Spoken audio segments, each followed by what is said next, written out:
चोली बोलत बार राजा अटपट बोली ए राजा रंग के साया सारी रंग तार चोली बोलत बार राजा अटपट बोली काका के ओइला कोरा में धइला अपरनिया की आज मुई बका डाल में रंगा नसब लंगा एने ओने चुई बका रंगते रंगते चांद के पास ले जाइबो डाल में रंगवा नसब लंगवा एने ओने ले जाइबो रंगते रंगते चांद के पास ले जाइबो Sai Aarti recording studio Lalganj Vaishali music by Amit Tiwari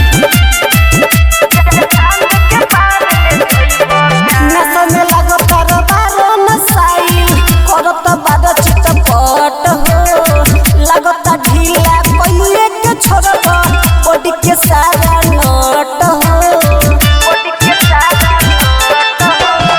नशा में लगो तारा बारो नसाई करत बारो चितपट हो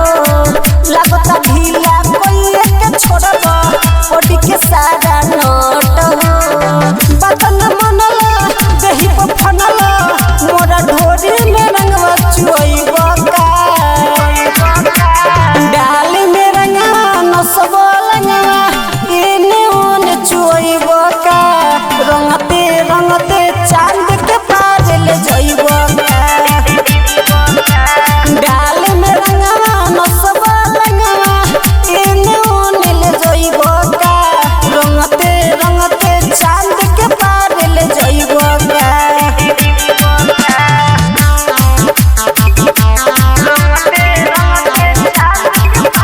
म्यूजिक बाय अमित तिवारी ऐसे न होली खेलावे राजा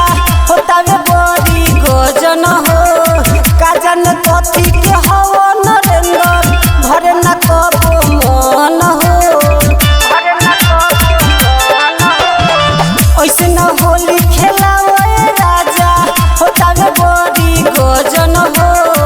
काजन कथी के हवा नरेंद्र भरे न कबो मन हो ए धर्मेंद्र